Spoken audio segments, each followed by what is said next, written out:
meningkat. Bahkan pada hari ini atau pada 7 Juli terdapat 34.000 kasus, dan ini terus menjadi rekor setiap hari kasus tertinggi.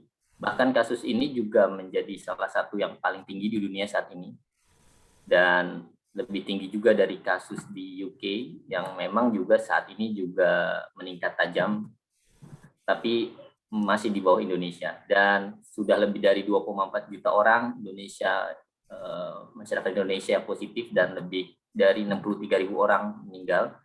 Serta positivity rate di Indonesia juga masih sangat tinggi, dan ini jauh di atas threshold dari WHO yang menyarankan atau membatasi 5%, itu di atas 5% sudah sangat tinggi. Di sisi lain juga tingkat vaksinasi masih rendah, dan proses berjalan relatif lambat. Dan yang sudah melakukan vaksinasi dosis kedua sebanyak 14 juta orang, padahal targetnya untuk masyarakat yang bisa divaksinasi itu lebih dari 200 juta orang, sehingga masih sangat rendah. Kemudian COVID, kalau kita lihat dampaknya dari sisi ekonomi, secara nasional Indonesia mengalami kontraksi ekonomi minus 2,1% pada tahun 2020, sangat rendah dibandingkan tahun-tahun sebelumnya yang bisa mencapai di atas 5%. Dan secara lebih detail sebetulnya tadi sudah disampaikan dampak ekonomi terhadap COVID ini di sesi 1, kalau teman-teman ada yang mengikuti dari Bu Amalia di Bapnas. Dan di sisi lain juga COVID ini berdampak pada ketenaga kerjaan atau dampak terhadap penduduk usia kerja yang sebetulnya sudah berkurang dibanding tahun 2020, tapi angka ini masih sangat tinggi. Termasuk di dalamnya ini adalah pengangguran, orang-orang yang sementara tidak bisa bekerja, dan orang-orang yang terdampak lainnya sebanyak 19 juta orang pada tahun 2021 bulan Februari. Selanjutnya. Kemudian kalau kita lihat sektor ekonomi yang memang paling terkena dampak di Indonesia adalah sektor transportasi dan pergudangan. Hal ini juga dikarenakan adanya pembatasan mobilitas oleh pemerintah yang tentu dilakukan dalam rangka meminimalisir penyebaran COVID-19, tapi akhirnya berdampak pada kerugian sektor transportasi dan pergudangan. Bahkan di sektor penerbangan dan juga di kereta, nilai tambahnya ini kurang dari setengah dibandingkan 2019. Lanjut.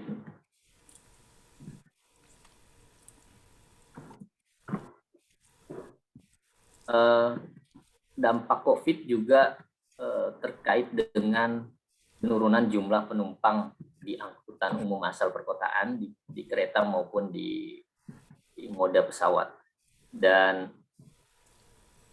kalau kita lihat data di sini, jumlah penumpang dari MRT, BRT Transjakarta dan KCI Komuter Train jumlahnya berkurang 70% dibandingkan masa sebelum COVID.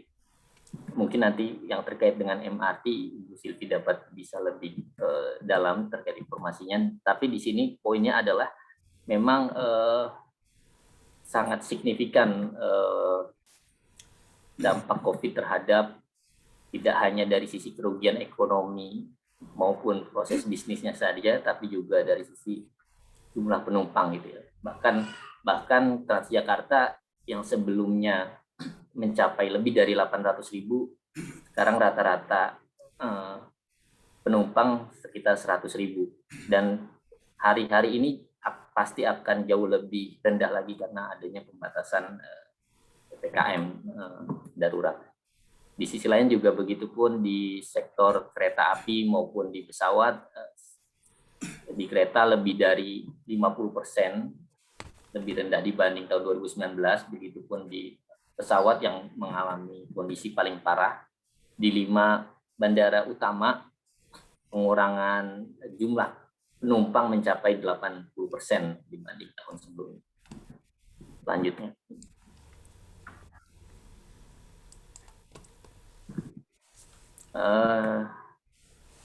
Jika kita lihat dampak COVID pada perkotaan, terutama di aspek yang lebih operasional teknis di perumahan, mungkin ada beberapa konsep yang sebetulnya bisa diperdalam gitu ya, bahwa kita tahu bahwa rumah ini merupakan tempat yang paling aman untuk melindungi kita dari COVID. Tapi 20% masyarakat Indonesia ini masih tinggal di slum area, di mana di slum area dan squatter ini ada kerentanan dalam kesehatan maupun ekonomi. Dari sisi tidak standarnya rumah dan overcrowded membuat physical distancing hampir mustahil, dan juga rendahnya akses kepada pelayanan kesehatan dan fasilitas, karena termasuk informasi dan lain sebagainya, apalagi akses ke finansial ini sangat sulit bagi masyarakat yang tinggal di slum atau squatter. Juga akses terhadap air minum dan sanitasi yang layak, serta perilaku yang hidup sehat dan bersih ini juga sangat rendah di wilayah slum dan squatter, sehingga juga meningkatkan penyebaran virus.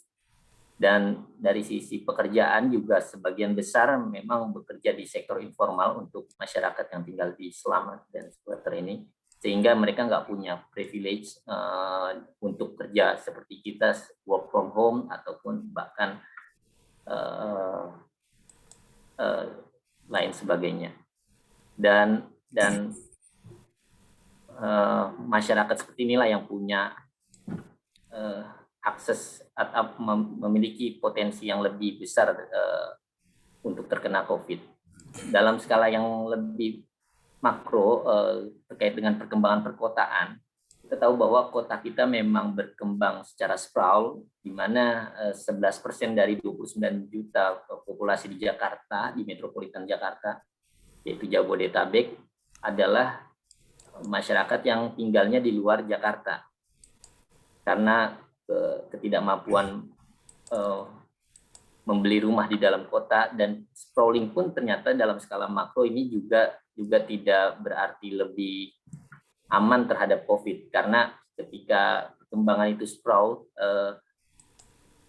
emergency respon time atau waktu tanggap terhadap kasus emergency ini semakin lama karena areanya yang jauh-jauh. Kemudian sprawl juga meningkatkan jarak tempuh dan juga konektivitas atau mobilitas yang buruk, sehingga lebih lama di luar rumah, serta potensi untuk kontak fisik lebih banyak orang itu juga ada ketika pengembangan kota secara sprawl. Dan juga punya kualitas yang buruk dalam akses kesehatan dan fasilitas lain, karena tadi tidak terpadu, tidak kompak, serta dari sisi kesehatan secara makro juga ternyata dengan sprawl tidak ada barrier antara manusia dan potensial spesies yang bisa menjadi host atau inang dari virus, itu juga bisa terjadi, sehingga post pandemic cities ini punya, bahkan bisa lebih tidak adil ataupun tidak merata perkembangan antar kotanya jika kita tidak melakukan sesuatu yang lebih inklusif dan berkelanjutan. Sehingga Bappenas di sini sebetulnya punya kebijakan perkotaan nasional 2045, di mana kota-kota didorong ataupun dikembangkan menjadi kota yang inklusif, green dan kompetitif, dengan secara global berdaya saing, namun secara lokal juga tetap berkelanjutan dan kontekstual dengan menekankan aspek-aspek kewilayahan atau spasial. Dan salah satu misinya adalah misi menjadi kota yang berkelanjutan, kota berdaya hidup, inklusif, dan berbudaya untuk mencapai visi yang berkelanjutan. Selanjutnya.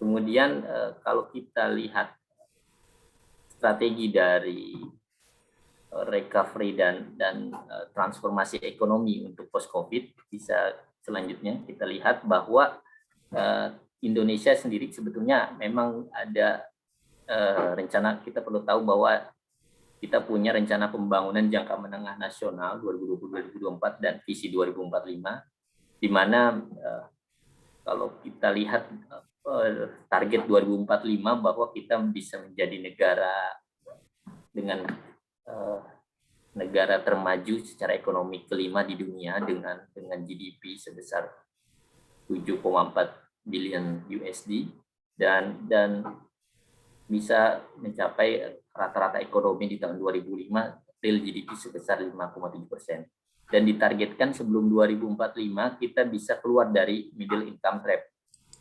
Dan RPJMN 2024 ini yang sedang diimplementasikan, ini menjadi suatu periode yang sangat penting untuk dasar bagi pembangunan agar kita ke depan bisa lepas dari middle income trap. Dan di tahun 2022 inilah menjadi tahun kunci untuk diharapkan bisa keluar dari tekanan COVID dan juga bisa memulai konsolidasi pemulihan ekonomi. Selanjutnya, ya ini sebetulnya target dan juga tema bahwa pengembangan nasional kita untuk mendorong akselerasi ekonomi dan sosial, reformasi sosial serta reformasi struktural. Mungkin selanjutnya. Kemudian beberapa hal yang didorong untuk recovery dari COVID-19 ini terdiri dari beberapa hal. Yang pertama terkait akselerasi investasi, kemudian recovery industri dan perdagangan, pendalaman atau pengembangan sektor finansial, penguatan sistem kesehatan nasional, dan juga ekspansi pengembangan atau perluasan dari program proteksi sosial.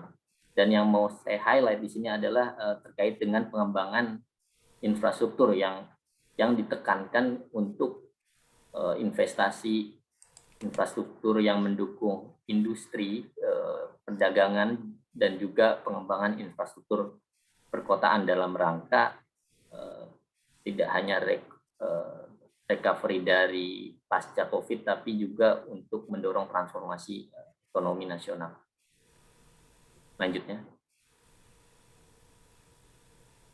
Ini ada beberapa strategi infrastruktur untuk di masa ataupun pasca COVID ini, bahwa Bappenas atau pemerintah Indonesia memprioritaskan infrastruktur yang mendukung sektor real, dalam hal ini yaitu sektor industri, turis, dan investasi, juga memperkuat kesehatan masyarakat.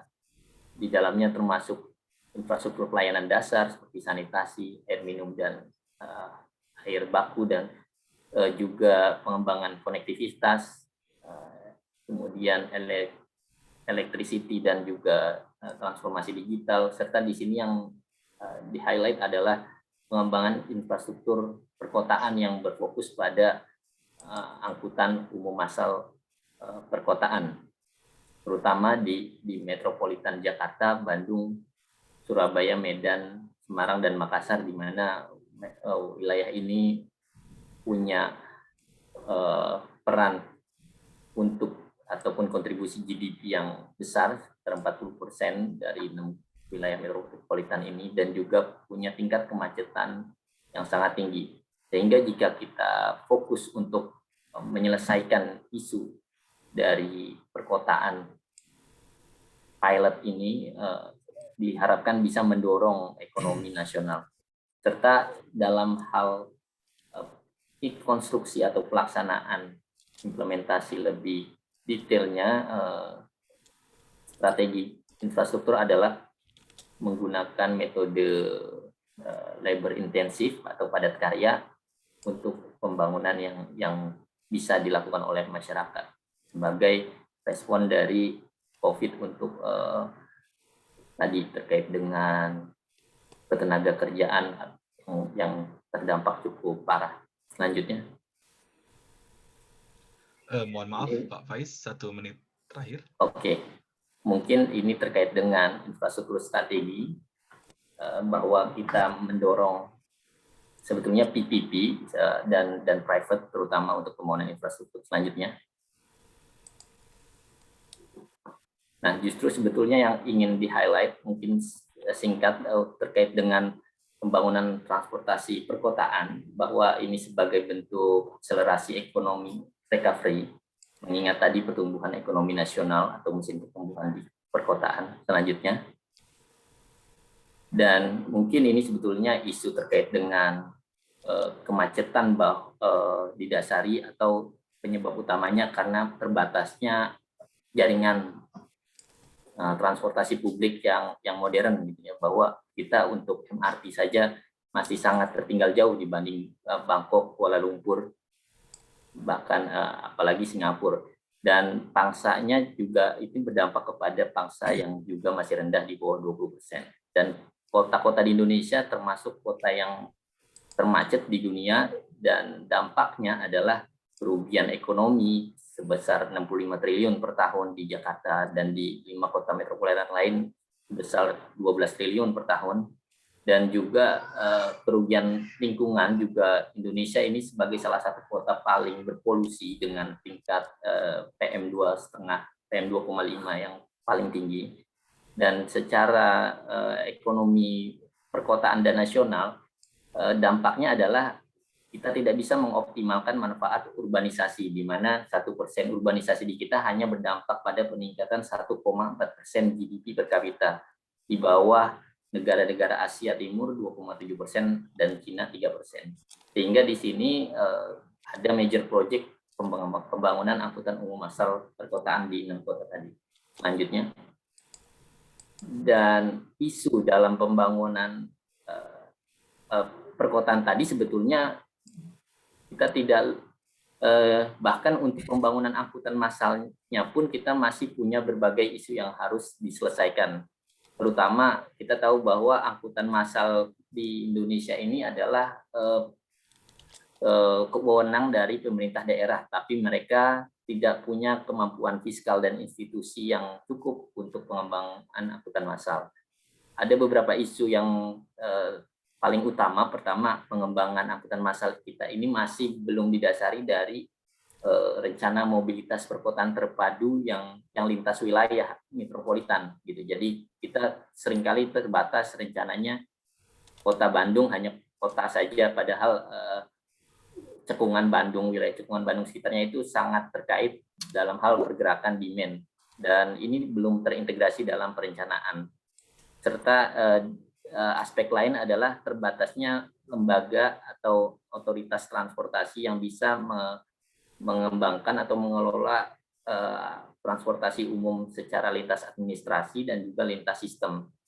Dan yang paling penting adalah, atau yang paling urgent adalah masih terbatas kapasitas fiskal pemerintah daerah, di mana hanya Jakarta yang sebetulnya mampu membangun MRT ataupun LRT. Bahkan untuk LRT pun kota seperti Surabaya, Bandung, Semarang ini masih sangat jauh, sehingga kita perlu mendorong program pemerintah untuk, atau kami sedang mengembangkan skema dukungan bagi pemerintah, karena berdasarkan best practice internasional negara-negara di dunia, pemerintah pusatnya juga mendukung untuk pembangunan angkutan massal. Mungkin terakhir, slide terakhir, next. Ya, ini dari isu tadi kita mendorong bahwa adanya suatu rencana mobilitas perkotaan terpadu dan berkelanjutan yang di dalamnya mencakup analisis demand, integrasi pusat kegiatan, strategi mobilitas, serta pemilihan teknologi moda. Apalagi sekarang urusan angkutan umum di Indonesia ini, banyak kota-kota yang tiba-tiba mau bangun LRT, mau bangun tram, padahal belum dikaji secara menyeluruh apakah benar dibutuhkan atau mungkin bisa BRT. Kita karena tidak mau seperti kasus Palembang yang memang LRT-nya juga tidak optimal karena tidak didasari pada rencana mobilitas terpadu ini. Dan ini kita bekerja sama dengan mitra pembangunan dari berbagai bilateral maupun multilateral untuk mengembangkan UMP, Urban Mobility Plan, di 6 metropolitan tadi gitu.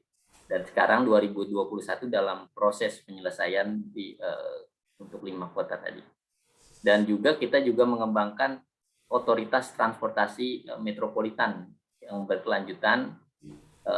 Ini juga kita belajar dari seluruh kota-kota di dunia yang memang transportasinya maju, itu punya otoritas yang berwenang untuk tidak hanya perencanaan tapi sampai pengoperasian dan juga pengelolaan bisnis dari dan value capture-nya tadi.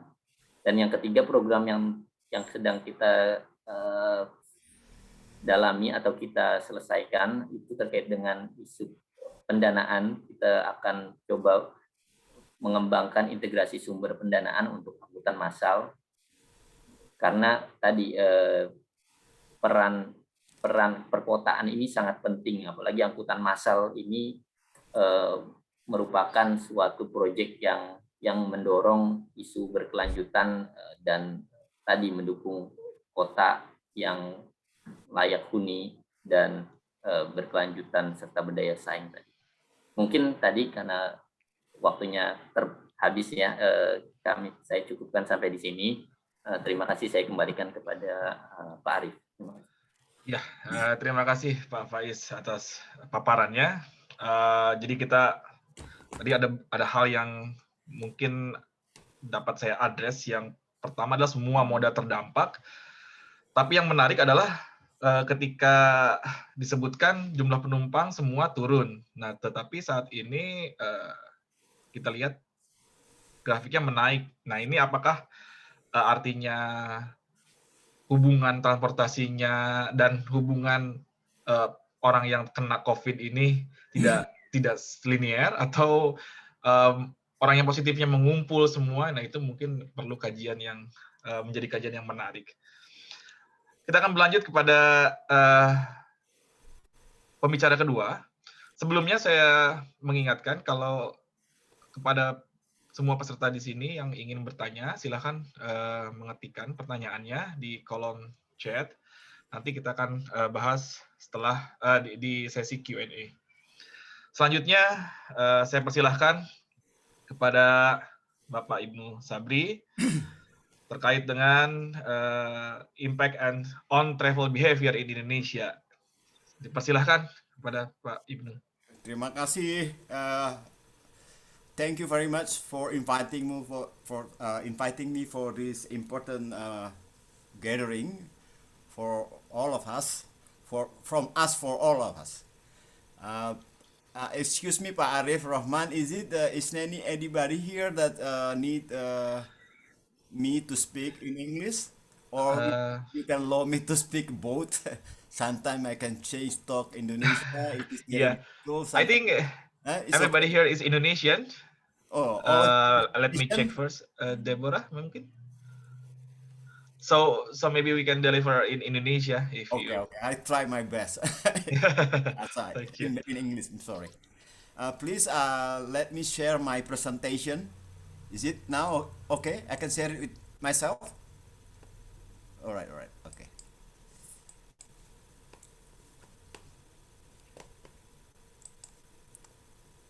Anyone can see my slide already? Yeah. Okay. it's already sound.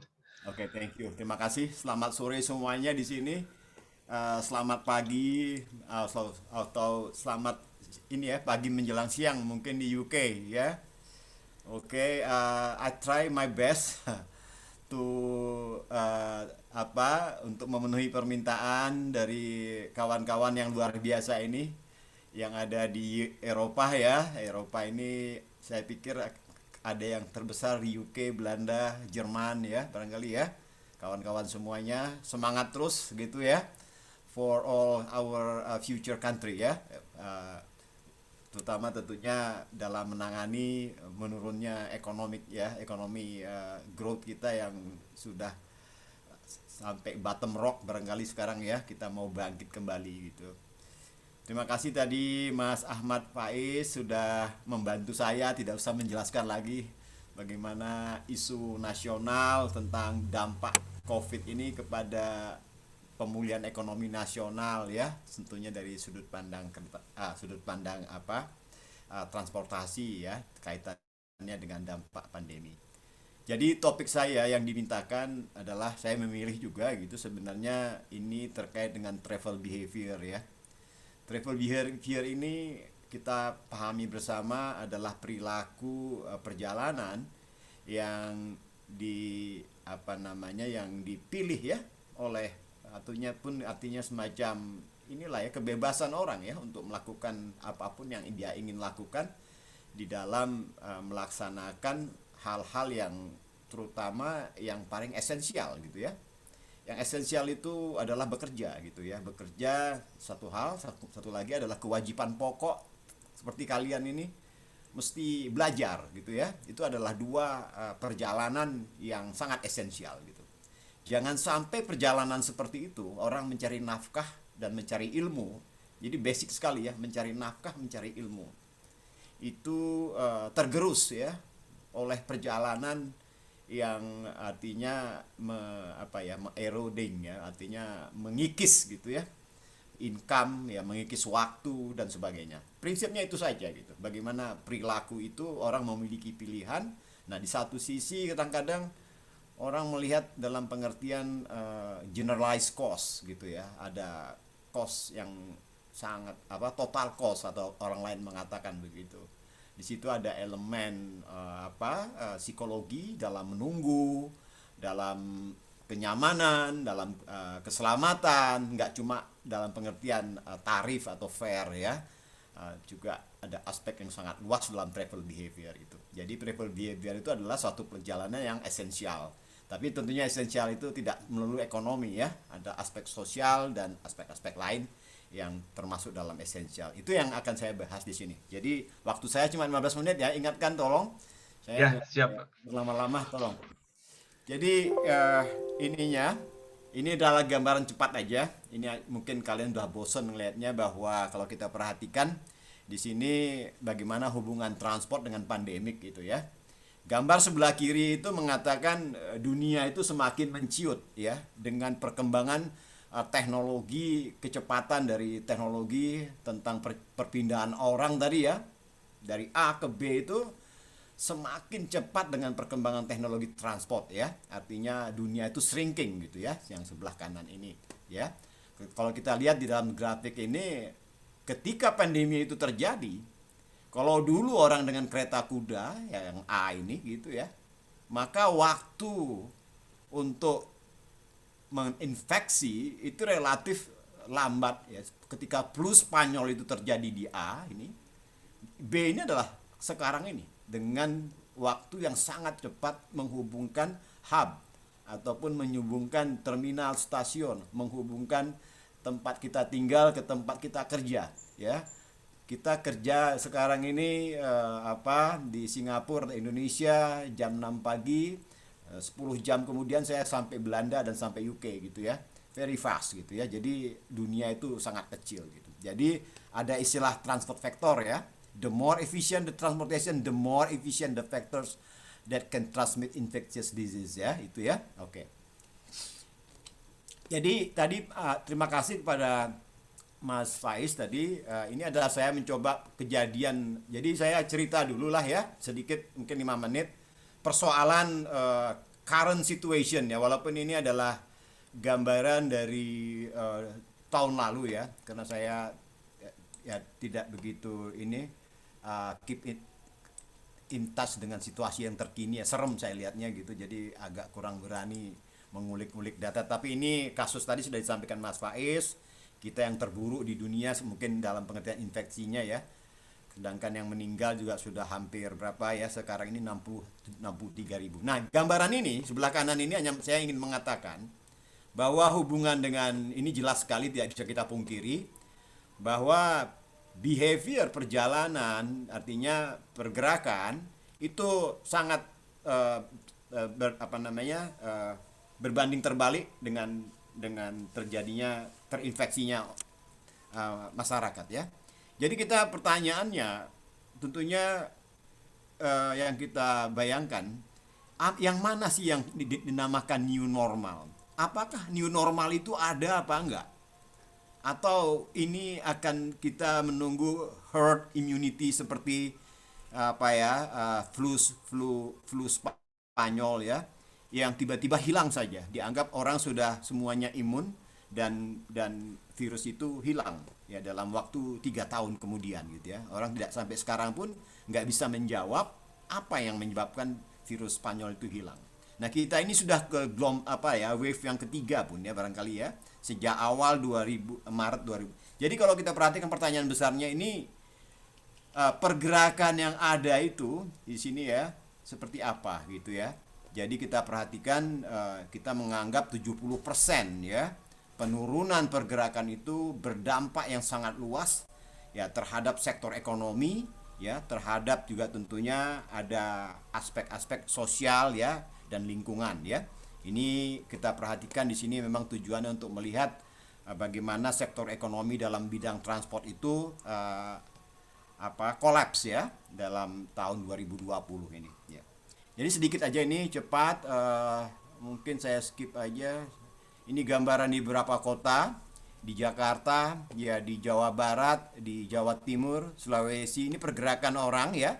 Ini di residential area.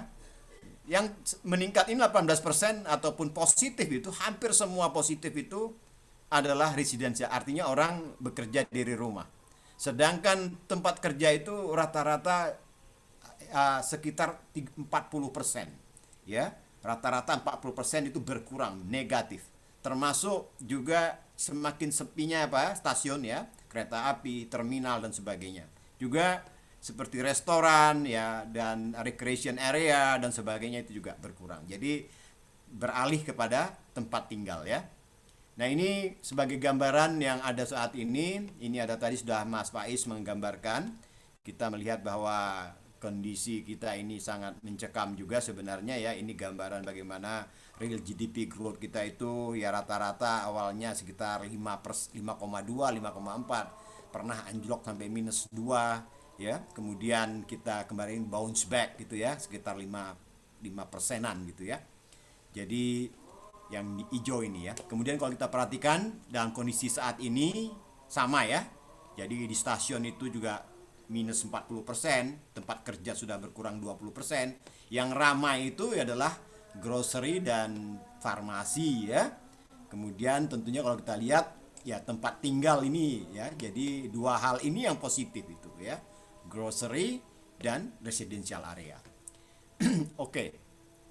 Dan tadi kita mencoba melihat persoalan itu. Tadi ada yang bertanya, tentunya tadi Mas Ahmad ya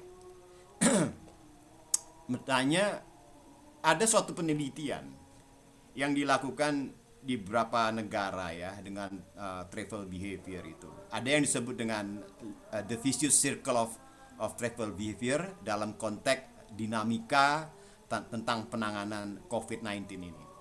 Jadi kita atau per individu itu dimintakan persepsinya, perilakunya dalam menghadapi kebutuhan dia ya akan pergerakan keluar rumah untuk bekerja, keluar rumah untuk sekolah, keluar rumah untuk ke teman dan lain sebagainya. Ini membentuk suatu apa yang dikatakan sebagai lingkaran setan di dalam menghadapi siklus buka tutupnya wilayah ya, katakan ini kota dan sebagainya, dalam melaksanakan pekerjaan.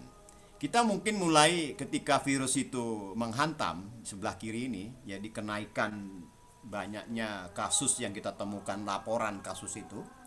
Kemudian orang lama-kelamaan ini ada time lag ya, dari berita ini kemudian menjadi tidak ketakutan lah ya, ataupun worry ya mengenai itu, seperti yang saat sekarang ini. Itu membuatkan kita membuat keputusan kita stay di rumah ya, make less trip daily ya. Nah, hal ini mungkin juga di sini ketika kita dalam waktu yang cukup panjang, saya nggak tahu berapa lama kita trip daily ini, mungkin 2 bulan, mungkin 2 minggu, sebulan ya, 2 bulan dan sebagainya. Kemudian kita tentunya berharap ya, ini pun kejadian yang berlangsung di setiap negara itu, kita dapatkan laporan mengenai kasus kematian dan itu menurun ya. Dan berita ini ada time lag-nya juga ya, jadi ada lag in travel behavior itu. Karena terjadinya proses ini, kita merasa sekarang wah, feel safer ya, sudah agak aman ini. Tadi katakan perilaku ini ya, kemudian kita mulai memutuskan untuk melakukan perjalanan keluar ya, feel safer, dan sudah lockdownnya dilonggarkan ya. And then ini begitu kita keluar rumah, inilah yang terjadi pada wave yang kedua. Ini lingkaran setan ini, tentunya ada yang mengatakan bagaimana mengintervensinya. Pertama kali tentunya orang berkatakan roll out of vaccine ini ya. Jadi kita berapa persen vaksinasi yang dilaksanakan. Kenyataannya itu efektivitas vaksin kita di Indonesia ini, mohon maaf ya, sangat rendah dibandingkan dengan di negara lain seperti Amerika ataupun negara-negara di Eropa ya. Nah ini terus terang ya, saya katakan itu bukan saya mengalami sendiri. Saya sudah 2 kali vaksin, teman saya juga 2 kali vaksin, teman saya meninggal karena COVID ya, banyak sudah vaksin ya. Dan juga yang sudah kena 2 kali vaksin pun banyak juga yang terinfeksi sekarang. Mudah-mudahan kita doakan mereka kembali sehat ya. Jadi memerlukan proper intervention ini, bagaimana memutus lingkaran setan ini. Nah, berapa lama kalau kita lihat bahwa close loop ini ya seolah-olah infinite ya. Kemudian semakin susah untuk diputuskan rantai lingkaran ini. Ketika kita banyak sekali restriksi yang kita langgar ya dan sebagainya ya, dan juga kemampuan kita untuk mendapatkan proper intervention ya, aturan dan sebagainya. Ini yang terjadi, kejadian yang sekarang ada. Apakah behavior ini? Tentunya pertanyaan besar, nanti saya skip aja ini gambaran tadi sedikit, ini 1 menit aja. Saya jelaskan bahwa fenomena persoalan transport itu sudah jauh sebelum COVID. Buruknya gitu ya. Keburukan transportasi di Indonesia ini, tidak ada satu kota pun yang mencontohkan bagaimana sistem transport yang baik.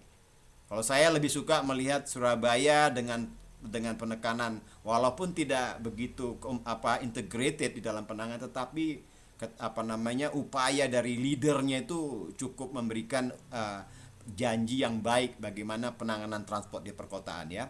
Ini gambaran bagaimana di Jakarta tahun 2018 sebelum COVID pun visi rasionya sudah melebihi, nggak masuk akal ya. Kalau visi 1 aja harusnya sudah warning ya, ini apalagi 3 itu artinya itu sudah lewat trotoar ya, mungkin naik ke atas mobil dan sebagainya ya. Gambaran di kanan ini adalah upaya yang sudah dilakukan oleh pemerintah DKI Jakarta untuk melakukan mass rapid transit. Ada 2 ya, ada komuter train dan ada Transjakarta. Ini yang sebenarnya sudah bisa mulai berdampingan dengan private vehicle ya.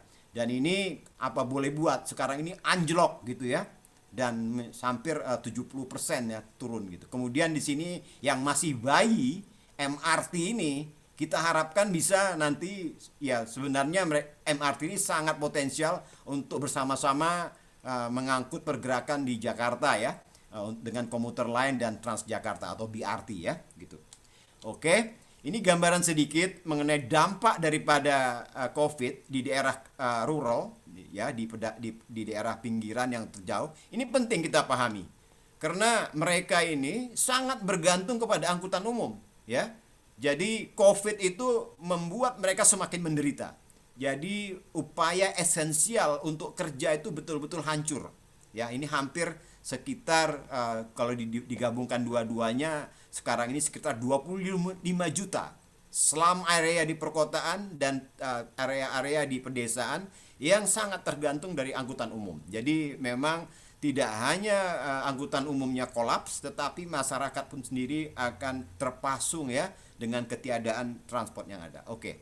Nah, ini gambaran bagaimana juga tadi kalau kita perhatikan bahwa dalam sisi barang dan jasa, ini warehouse yang terutama pelaku-pelaku industri ya, sektor industri, ini juga terpasung dengan supply shock-nya ini. Jadi lack of raw material, lack of part, karena susah mendapatkan raw material untuk melakukan proses produksi.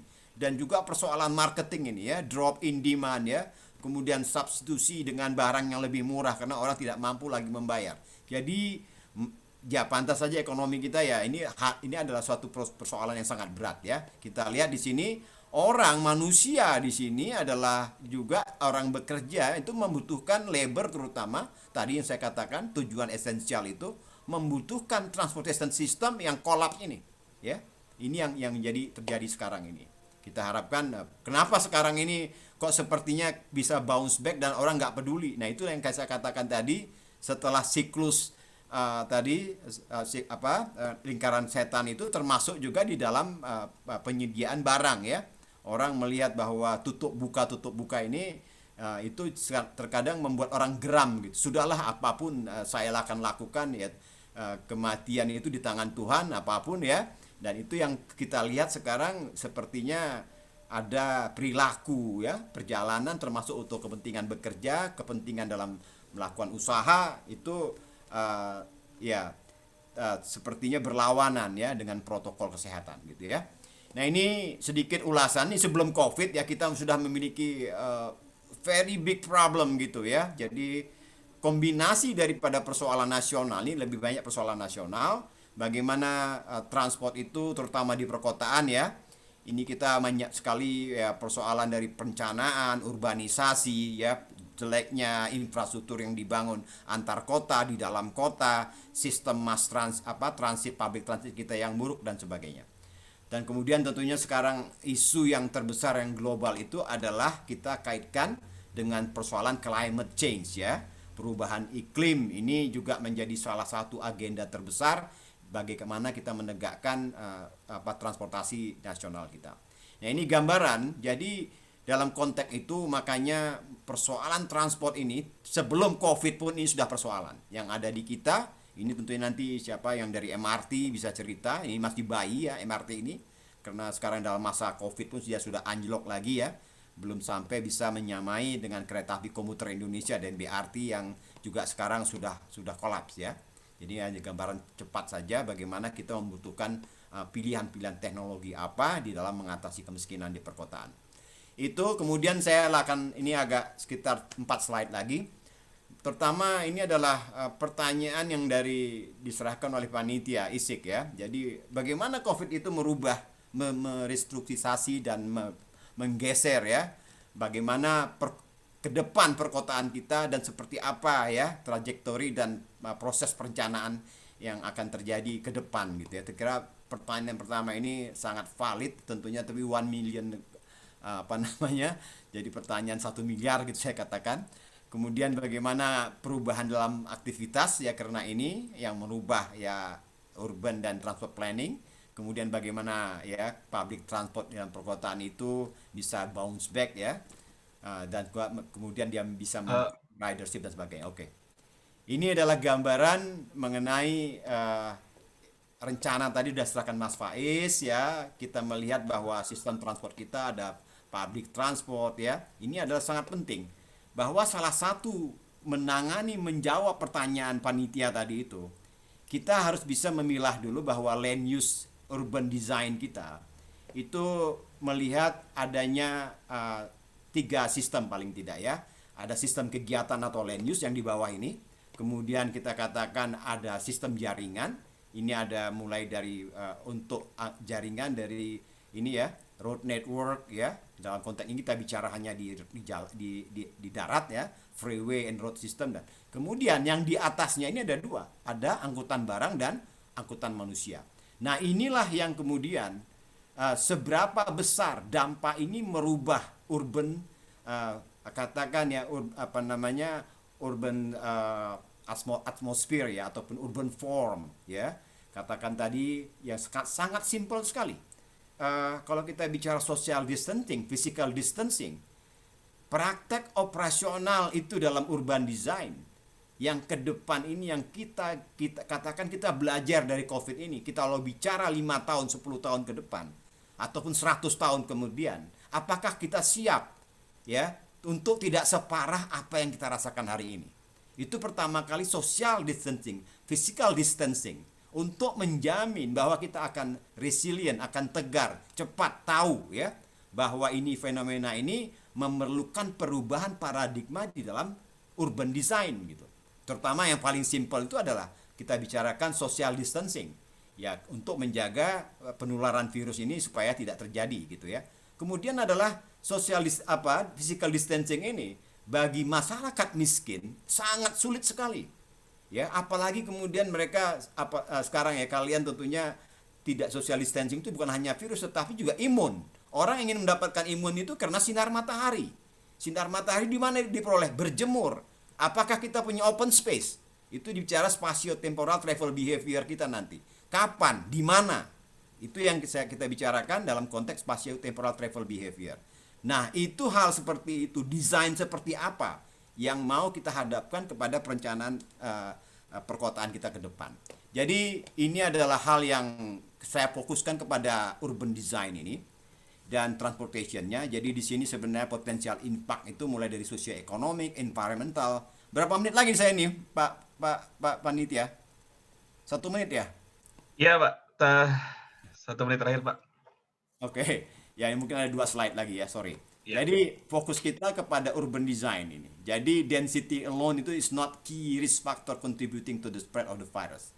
Jadi kita memerlukan open space ya, menginginkan sunbed to boost immunity, ya to meet outdoor dan segala macam. Ini adalah basic need yang berubah di dalam perilaku kita hidup ke depan itu.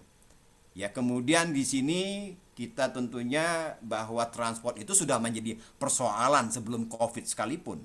Sekarang ditambah lagi menjamin bahwa load factor kita di transport, frekuensinya ya itu berubah. Ya, tentunya termasuk berubah di dalam kebersihannya, keamanan dan sebagainya. Saya nggak akan bahas yang lain. Dan ini adalah cara-cara pendekatan yang ditawarkan. Ada yang namanya ASI bagi orang yang transport pasti ngerti. Jadi avoid itu biasanya dikaitkan dengan congestion. Sekarang nggak cuma congestion, tetapi bagaimana kita melawan epidemik ini dengan mencoba ya menghindari atau bahkan mengurang ya perilaku, bagaimana kita menghindari kerumunan di tempat kerja, di tempat aktivitas sosial ya, kemudian di tempat ibadah dan sebagainya. Kemudian kita juga di sini mencoba mengurangi ya, menghindari betul pergerakan-pergerakan yang tidak esensial. Apalagi di sini sekarang kita lihat seperti hal yang menjadi keharusan bahwa komunikasi kita jarak jauh ini nggak pernah terjadi 5 tahun yang lalu. Saya dengan UK, dengan teman-teman Indonesia punya semacam pertemuan seperti ini. Ada suatu sisi positif yang sangat besar ya, bahwa ini juga ada blessing in disguise ya, karena adanya COVID ini pilihan kita berkomunikasi bertambah suatu upaya baru yang luar biasa. Sekarang ini saya lebih prefer untuk bertemu orang itu dengan seperti ini, bisa bertemu dengan 3 orang sekaligus dalam waktu yang sama ya. It is impossible 2-3 tahun yang lalu. Inilah safe. Jadi bagaimana kita mencoba berpindah, mengupayakan, saya ditekankan sekali, ini adalah gambar bagaimana non motorized transport itu menjadi suatu yang esensial. pertanyaan tadi ada bicara sprawling, kita katakan bahwa kebutuhan akan lahan, ya orang ingin compact density dan sebagainya, itu is possible, ya kita tetap mempertahankan social distancing, physical distancing, tapi menjamin proporsinya dengan open space, ya non motorized travel, karena air quality itu juga sumber penyakit gitu. Kemudian tatanan jarak antar gedung dan sebagainya menjadi sangat penting, ya untuk mendapatkan urban design ataupun ya urban form yang memungkinkan kita fleksibel ya di dalam menghadapi fenomena wabah ataupun bencana sekarang ini ya. Ini ada lebih berapa spesifik feature city kita seperti apa. Seperti ini silakan nanti kita bahas ya, kita diskusikan aja. Itu tadi mulai dari no travel, ya ini juga sama ASI ya, avoid, save, improve, tapi konteksnya pada transport. Kemudian bagaimana secara planning ya kita menerapkan itu mulai dari traffic, mobility, lingkungan, ekonomi, safety, dan society seperti apa yang kita harapkan menjadi constraint di dalam mendesain di mana kita hidup ya, di dalam built environment ataupun urban sphere yang akan kita desain. Itu rekomendasi. Satu lagi adalah kita mengharapkan dalam sisi transport clean, safe, kemudian kita mengharapkan dorongan non-motorized transport itu menjadi salah satu mainstreaming kita. Kita juga mengharapkan orang melakukan sepeda sekarang ya, sudah sangat rutin.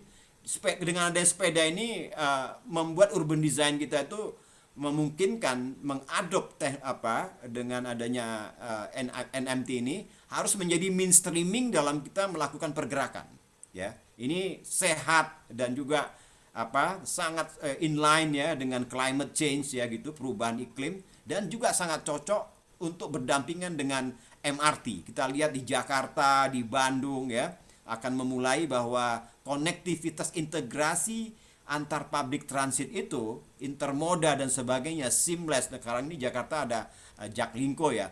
Itu sebenarnya mengintegrasikan seluruh transportation public transit kita itu membuat dia menjadi lebih murah. Ingat itu bukan karena masalah COVID. Itu persoalan yang sangat parsial dan segmented. Itu nggak pernah terjadi bisa disambungkan. Ini Jakarta mencoba dan mencoba terus ya menyambungkan antara pejalan kaki, sepeda dengan stasiun, park and ride, stasiun kemudian mengantar kita bekerja, itu masih belum tersambung-sambung. Membuat biaya perjalanan itu sangat mahal ya. Jadi ini adalah rekomendasi yang saya harapkan merupakan salah satu strategi bagaimana kita menghadapi, mudah-mudahan bisa menjawab pertanyaan panitia tadi dengan rekomendasi yang saya berikan. Izinkan saya stop di sini. Terima kasih. Assalamualaikum warahmatullahi wabarakatuh. Waalaikumsalam warahmatullahi wabarakatuh. Terima kasih Pak Ibnu, sangat menggebu dari awal sampai akhir. Kita diberikan informasi yang sangat banyak terkait dengan travel behavior, terutama yang tadi disebutkan ada faktor-faktor perubahan kecepatan penyebaran kita karena perubahan moda. Tadi saya lihat ada visi 3 itu sumbernya ternyata dari kota saya, Pak, dari Karawang, Bekasi, itu tempat tinggal saya, pindah ternyata banyak sekali mobilitas dari Karawang ke Jakarta itu. Dan tadi saya lihat bahwa ada MRT itu dianggap potensial. Sedangkan ketika sedang berkembang, kemudian terjadi pandemi, nah ini mungkin setelah ini kita akan bisa melihat bagaimana MRT yang sedang dibangun ini beradaptasi dengan situasi COVID yang akan dijelaskan oleh Ibu Sylvia Hakim sebagai pembicara selanjutnya. Kepada Ibu Sylvia dipersilahkan. Saya izin maghrib sebentar ya. Silakan Pak, silakan. Baik, selamat sore dari Jakarta. Senang sekali pada hari ini punya kesempatan untuk bergabung dan sharing gitu ya dengan teman-teman semua di forum ini. Dan tadi as mention ya, karena memang semuanya kebanyakan Indonesian, soal speak more dalam bahasa Indonesia ya. Tapi mungkin kalau nanti let's jadi gado-gado Inggris gado-gado dan, aja, ya. dan Indonesia mohon dimaklumi. Siap. Baik, apa namanya tadi sebelum saya ya udah banyak sharing dan cerita dari Mas Faiz gitu ya, dari Bappenas, pandangan pemerintah ya, kemudian juga dari Bapak Ibnu gitu, dari akademisi gitu dan researcher gitu, dan sudah both sudah juga memberikan pandangan yang makro gitu ya. Jadi allow me then gitu ya, mewakili MRT Jakarta untuk sharing dari sudut pandang the industry, the praktisi ya, yang ngalamin lah gitu, apa namanya dampak dari pandemi ini kepada lini transportasi ya, khususnya dalam 2 tahun ini, dan juga kita mau share kira-kira apa sih rencana kita ke depannya gitu ya, for us to be able to come out of this better and stronger gitu ya, and more resilience facing into the future. I like to begin dengan sedikit intro aja for those that who may not yet aware about MRT Jakarta gitu ya. MRT Jakarta itu adalah sebuah BUMD dari Pemprov DKI Jakarta, dan kita tuh punya 3 mandat utama. Mandat utama kita adalah yang pertama membangun ya transportasi jalur MRT itu, kemudian kita mengoperasikannya, lalu kita mengusahakannya ya. Jadi kita we have to develop the business aspect of it so that we as a company itu bisa sustainable gitu, and then tidak sole reliance gitu ya kepada pemerintah untuk menghidupi perusahaannya. Nah, saat ini kita sudah mengoperasikan the first MRT, kita sebutnya MRT Phase 1, itu panjangnya 16 km dari Lebak Bulus sampai ke Bundaran HI Jakarta. Kemudian kita sedang melanjutkan pembangunan yang fase 2, ya, kita tambahkan fase 2 dari Bundaran HI sampai ke Ancol. Nah, kalau ini selesai, maka ujung utara dan ujung selatan Jakarta akan terhubung, ya, dan apa namanya that will be the first north-south line ya kita di Jakarta. Bersamaan dengan itu kita juga sedang menyiapkan namanya fase 3, itu adalah east-west line. Fokus utamanya sekarang adalah di dalam Jakarta ya, dari Kalideres sampai ujung Menteng. Tapi sebenarnya line ini sudah direncanakan untuk go beyond Jakarta ya, untuk sampai ke Cikarang dan Balaraja. So hopefully ini kalau bisa tersambung semuanya, ya MRT bukan hanya men-serve Jakarta saja, tapi bisa men-serve luar Jakarta ya, Jabodetabek. Lalu yang ketiga, kita juga sedang menyiapkan another line di sisi selatannya Jakarta, yaitu dari Fatmawati sampai ke Taman Mini. This is something yang kita sedang siapkan feasibility study-nya, and hopefully itu juga bisa kita segera realisasikan. So that's where we are now. Okay, next slide. So what happened to us setelah kita baru mulai beroperasi di tahun 2019? So di tengah kita sedang rising up, menggebu-gebu, mendorong public transportation di Jakarta ya. We are really on the rise of public transportation di Jakarta ya, karena ada MRT, ada BRT, ada LRT gitu. And then our performance gitu itu is getting better gitu ya. Dengan makin banyaknya orang berjalan kaki, banyak orang bersepeda gitu ya. Kemudian tingkat kemacetan ranking kita slowly but sure kita makin keluar gitu ya dari top 5 gitu ya, dan keluar dari top 10, and then the COVID hits us.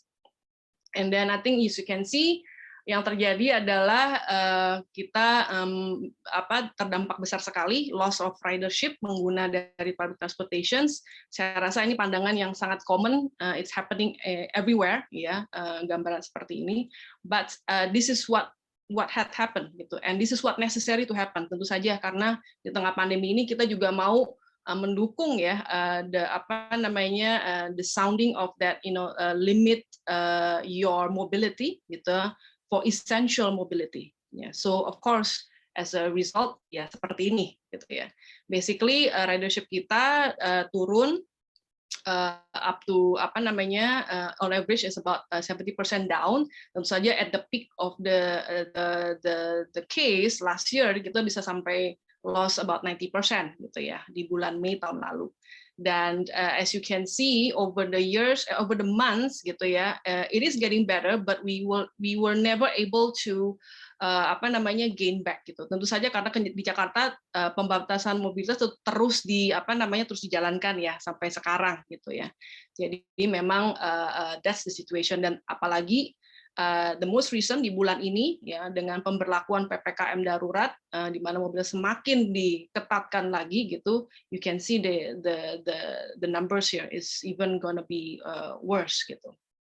So this is what happened to us, and then yang terjadi adalah waktu itu gini, tahun lalu when it first happened to hit us, yang paling penting buat kita adalah bagaimana kita bisa melakukan swift response untuk memprotect people. People itu adalah penumpang kita dan juga our own team ya, our own staff ya, our frontliners gitu. Jadi pada saat itu terjadi kita segera melakukan berbagai effort untuk melakukan proteksi dengan prokes, dengan protections, dan juga kampanye penggalakan bahwa mobilitas untuk segera dikurangin gitu.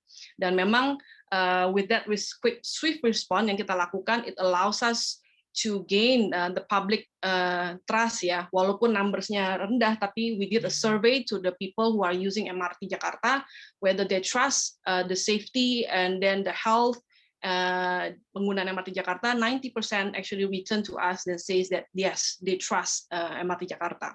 Yeah, but then again for us is that looking at these numbers, it really necessary for us to look into ourselves bahwa kita nggak bisa hanya sekedar rebuild, kita tidak hanya bisa sekedar restorasi, tapi kita harus bisa bertransformasi. If we want to survive this period, and also if we want to survive into the future. Nanti saya akan cerita sedikit lagi bagaimana kita melakukan transformasinya. Next slide. So what did we do as part of our response to this pandemic? Kita launch yang kita sebutkan kampanye protokol COVID-19 yang kita samakan Bangkit Bersama. Bangkit Bersama ini kependekan dari bersih, aman, nyaman, go green, kolaborasi, innovation, dan tata laksana.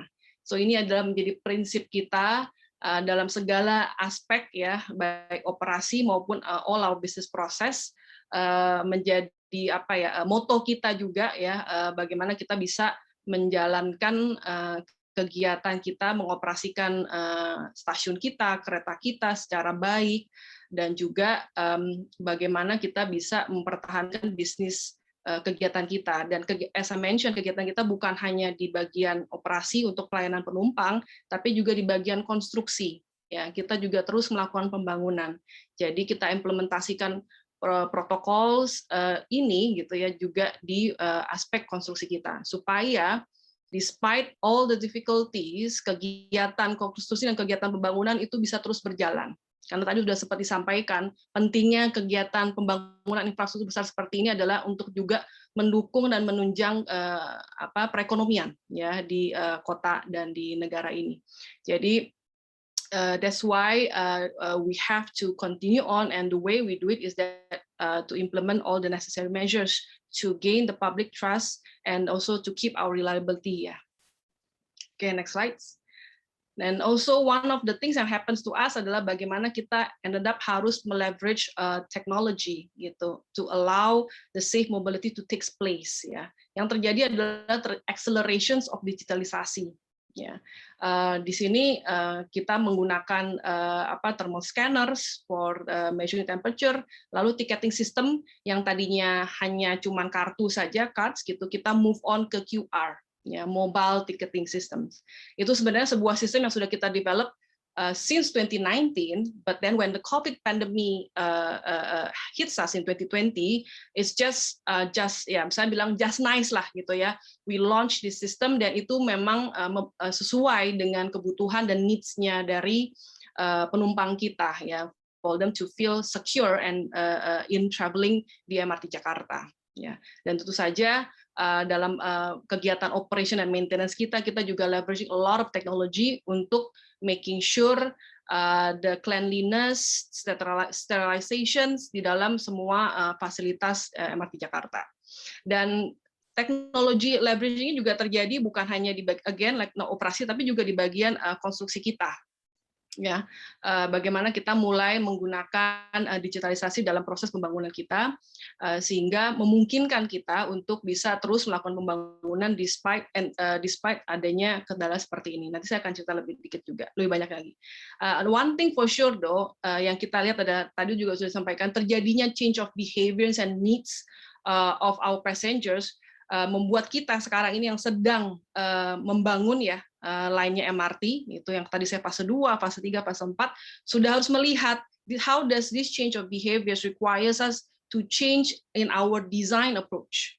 Ya, stasiun itu harus desain seperti apa gitu, jalur kita harus desain seperti apa, kereta kita pun harus desain seperti apa supaya bisa mengadres concern-concern yang dan new behavior yang sudah terbentuk di oleh pengguna kita. Ya, misalnya stasiun yang didesain such that we will have more automations, jadi semuanya everything lebih touchless gitu ya. Kemudian spacingnya juga untuk memungkinkan flow penumpang yang menjadi lebih lancar, lebih smooth dari titik masuk dari titik masuk dan sampai titik keluarnya.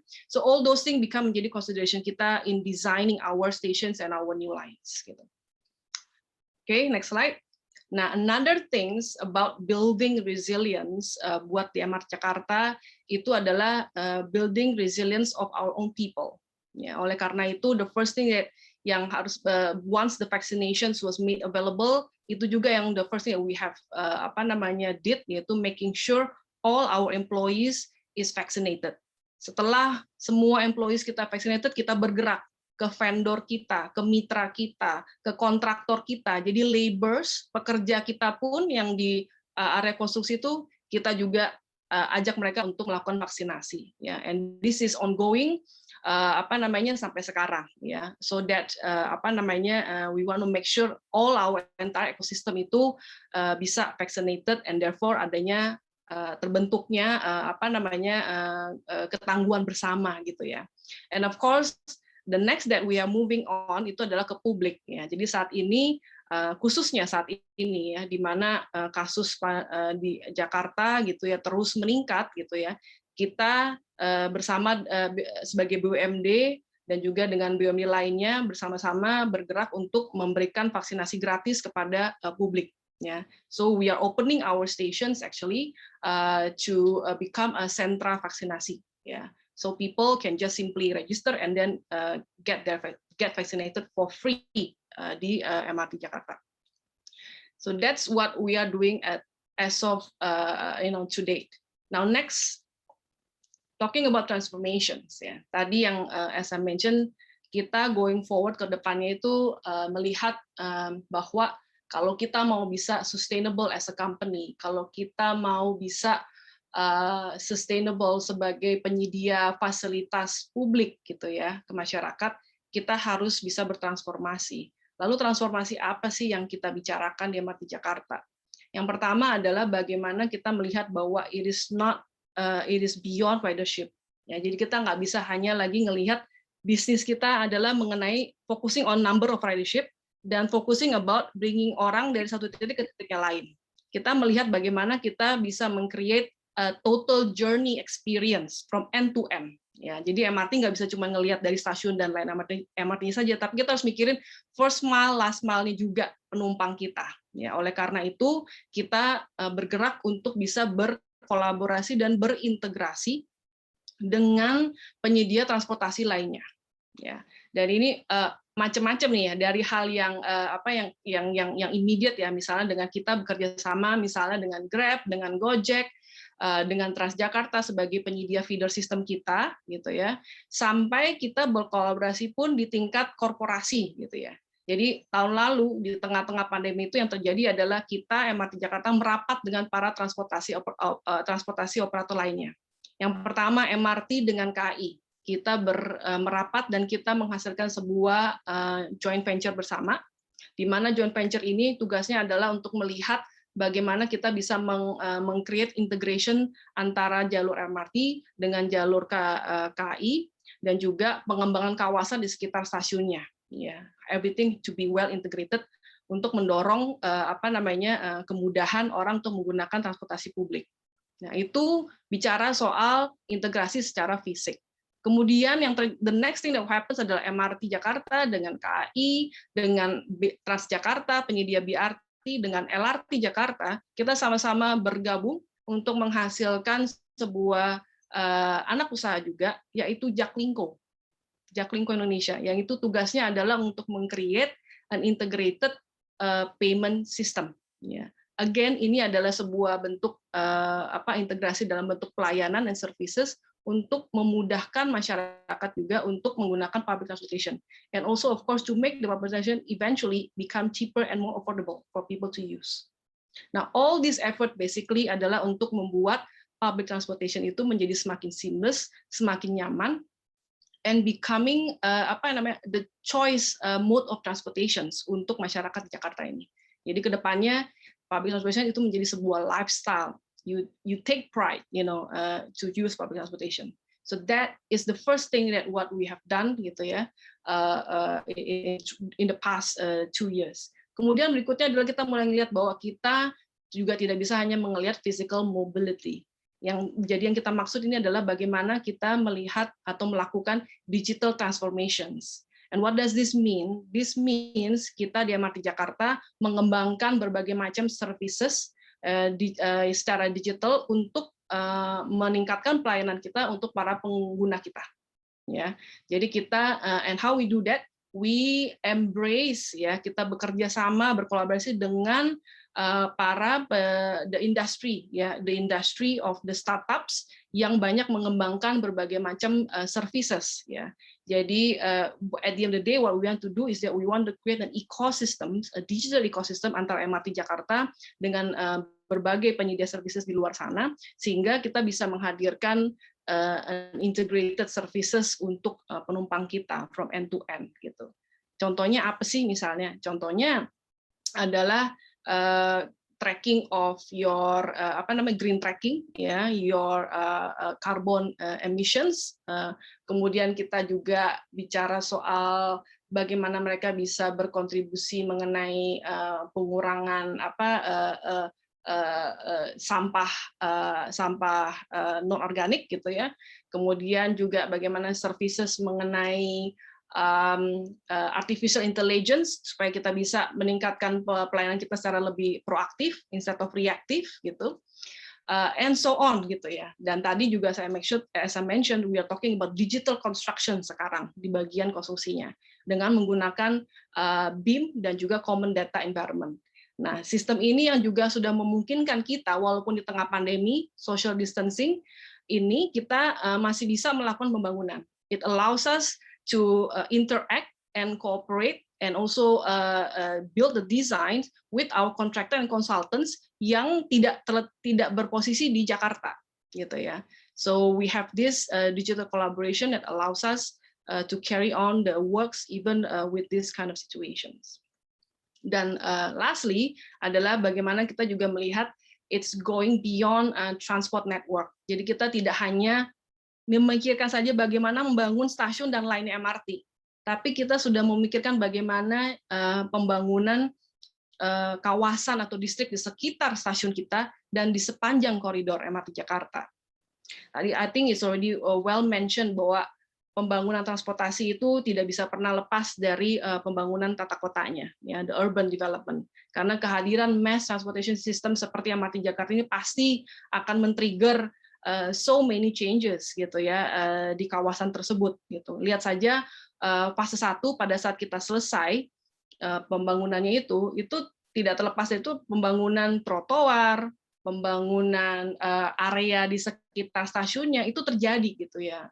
It is undeniable karena memang ada bangkitan-bangkitan ekonomi baru yang terjadi, gitu, dan itu harus bisa di well manage, ya, harus di well coordinated. Otherwise, the benefit of the new economy activities itu tidak bisa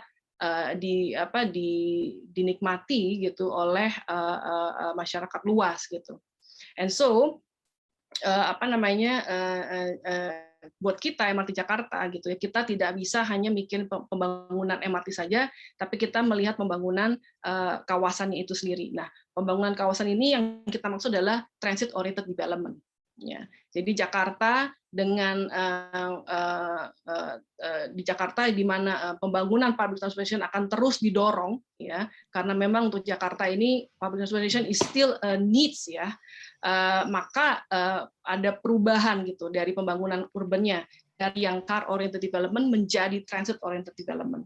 Dan di dalam transit oriented development ini akan allows us to tadi mendevelop sebuah prasarana dan fasilitas yang akan mendukung a seamless transit or change of mode of transportations, meningkatkan walkability, meningkatkan penyediaan public spaces untuk masyarakat, dan intensitas pembangunan juga yang cukup tinggi, dan akhirnya bangkitan ekonomi. Nah, at the end of the day, what we are talking about is that we want to deliver a better life quality di kota Jakarta ini. Nah, di sini MRT Jakarta sebagai transport operator, why are we doing this gitu ya? Karena for us, kita mendapat mandat ini dari Pemprov DKI Jakarta untuk take parts in this aspect in the urban regenerations, dan of course for us at the end of the day is talking about the circle coming back about ridership, dan juga source of revenue for us as a TOD operator. So that's my last slide gitu ya, from MRT Jakarta. What I can say is that for the past 2 years, one thing lesson learned for us about being resilient and being sustainable is that we have to be willing to transform, and we have to be willing to collaborate with many parties. So that's all dari saya, and I look forward the Q&A session nantinya. Thank you. Terima kasih Ibu Sylvia, thank you so much. Jadi kita sudah mendengarkan 3 pembicara. Terakhir Ibu Sylvia menjelaskan terkait dengan bagaimana kita sekarang ini MRT yang sedang berkembang, kemudian dipaksa berkembang lebih cepat lagi, gitu, dengan perkembangan teknologi untuk meng-co-op COVID-19 ya. Tapi tadi menarik. Di satu sisi kita sedang berjibaku dengan COVID, tapi di satu sisi pengembangannya adalah multimoda gitu, sehingga perlu juga ada surveillance, bagaimana multimoda itu nanti kalau misalkan ada yang positif berpindah cepat kan, semakin cepat lagi. Nah itu mungkin PR besar juga Bu Sylvie di MRT, dan yang mungkin bagi kita semua gitu ya, yang berpindah-pindah moda agar tidak menyebarkan terutama. Di sini sudah ada beberapa pertanyaan, mungkin saya akan sampaikan terlebih dahulu, dan saya pikir urutannya kita balik dari Bu Sylvie dulu. Sekarang ada pertanyaan terkait dengan ini dari Pak Mai Rizal. Green konsep apa yang sudah diimplementasikan sampai saat ini, terutama terkait dengan COVID sendiri mungkin ya. Green konsep mungkin ya terkait multimoda kah, atau terkait dengan hal lain yang berhubungan dengan konsep hijau ya gitu mungkin. Tapi sebelum dijawab, saya akan sampaikan dulu pertanyaan-pertanyaan bagi Pak Ibnu dan Pak Faiz agar Pak Ibnu juga mempersiapkan dan Pak Faiz juga mempersiapkan. Untuk Pak Ibnu,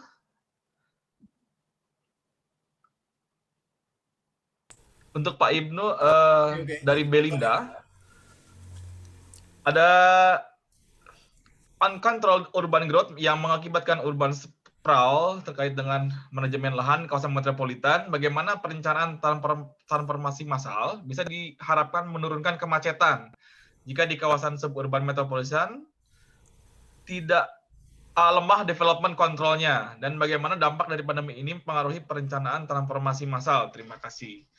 Untuk Pak Faiz, nah ini mungkin pertanyaannya banyak, tapi saya sarikan.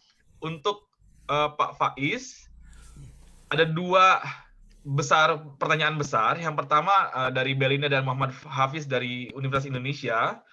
Kalau misalkan perencanaan dari 2025 targetnya itu tidak tercapai karena sekarang, apalagi contohnya misalkan ada gubernur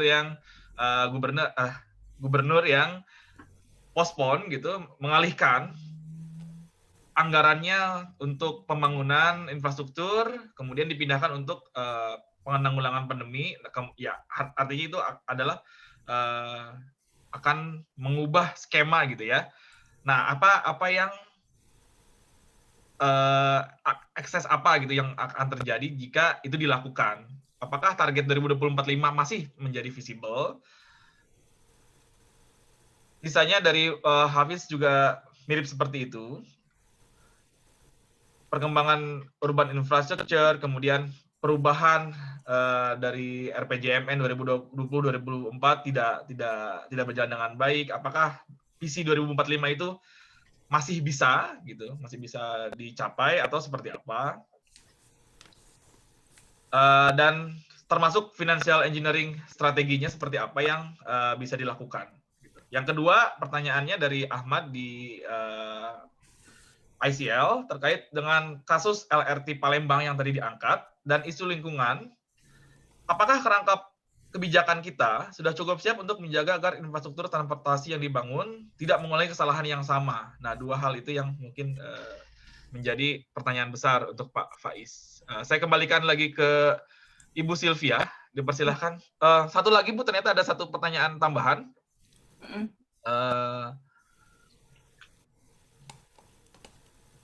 Ini untuk Bu dari Kang Luri ya. Oh, atau saya. Oke. Saya kedengaran nggak sekarang? Soalnya tadi kayaknya agak sempat lost tadi barusan. Ya, sekarang sudah lancar.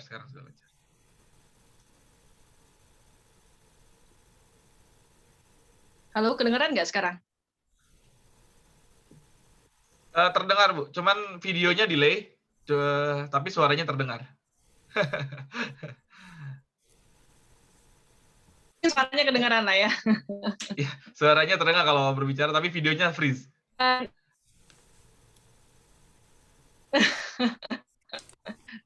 Nggak apa-apa, Jakarta udah sore, biasa begitu tuh.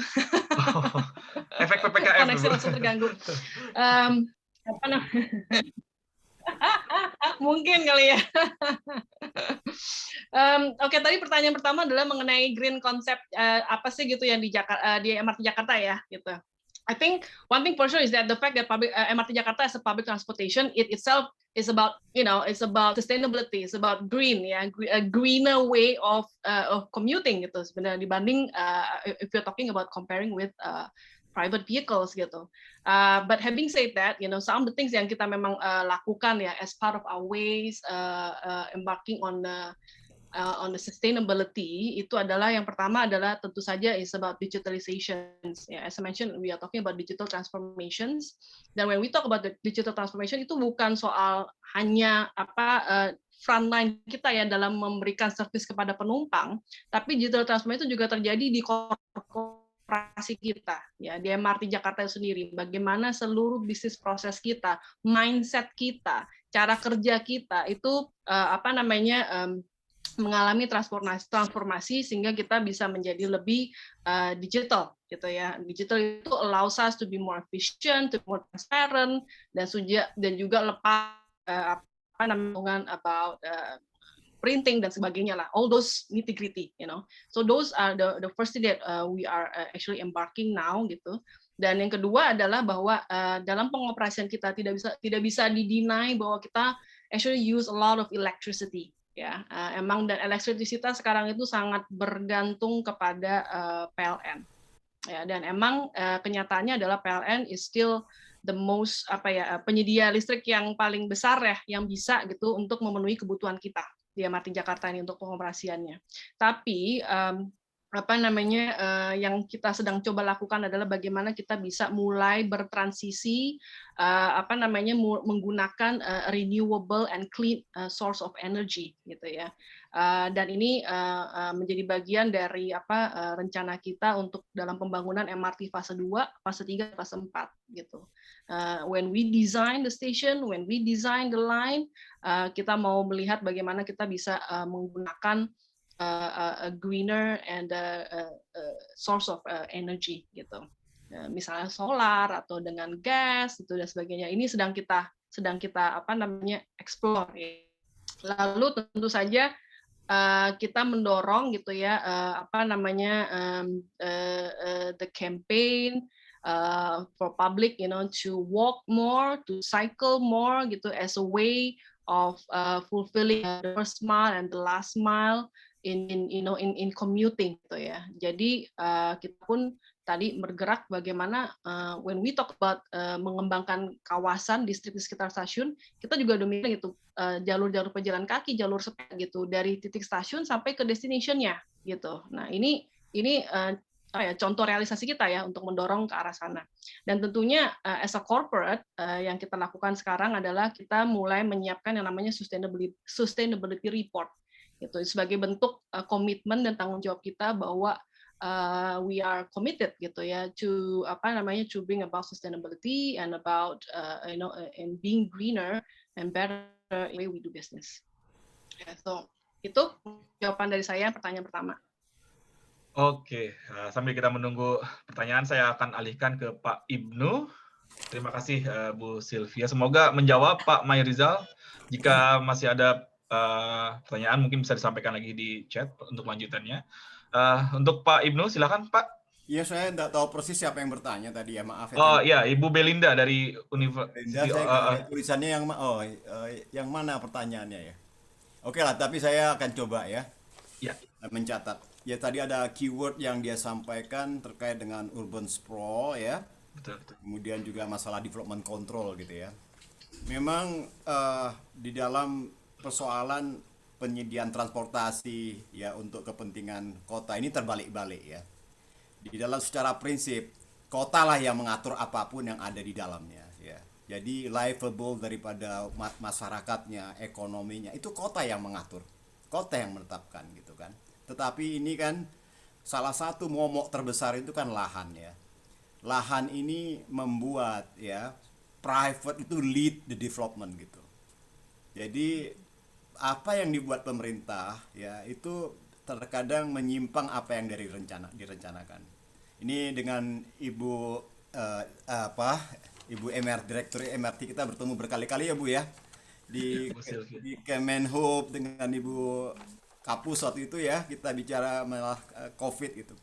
Jadi saya Bu agak terbalik itu begini. Saya juga melakukan studi dengan kawan-kawan terutama sepanjang koridor MRT di Fatmawati ya.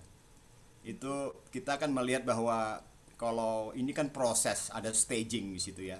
Maka tadi kalau dikatakan sprawling dan sebagainya nanti itu ada suatu hal yang sangat sederhana bagi pelaku bisnis.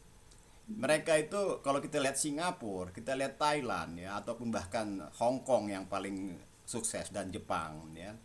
Itu kemampuan mereka dengan kepemilikan lahan yang luar biasa oleh operatornya. Ini MRT nggak punya lahan ini, makanya sulit sekali. Nah, sepanjang koridor itu adalah boleh dibilang ya milik operatornya gitu ya. Bisa ataunya punya konsesi lah, pemerintah menyerahkan sepenuhnya kepada mereka. Jadi pelaku usaha di situ relatif memiliki interaksi yang sederhana gitu ya. Dengan operator langsung deal ini segala macam, mulai dari akses untuk shelternya saja, stasiunnya itu merusak harga lahan gitu. Aksesnya buruk sekali, value itu anjlok, harusnya naik malah anjlok. Katanya ada land value capture apa? Jual lahan aja orang nggak mau beli bertahun-tahun itu, ya di konteks sepanjang koridor itu. Nah ini memang staging, jadi kita berproses di sini nih. Menghidupkan kereta api itu adalah untuk kehidupan perkotaan, bukan as pergerakan.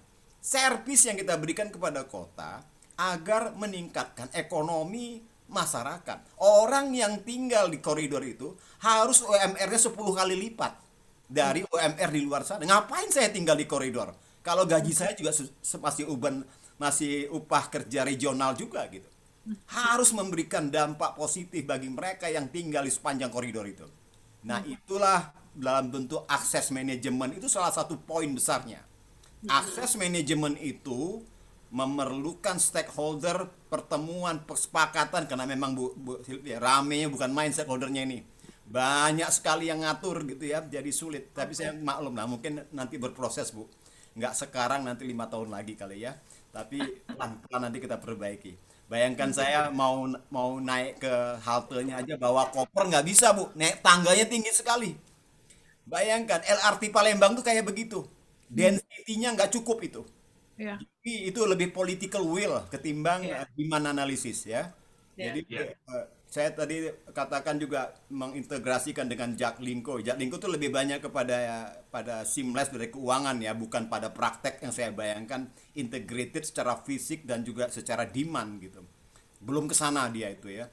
Jadi rerouting dan sebagainya.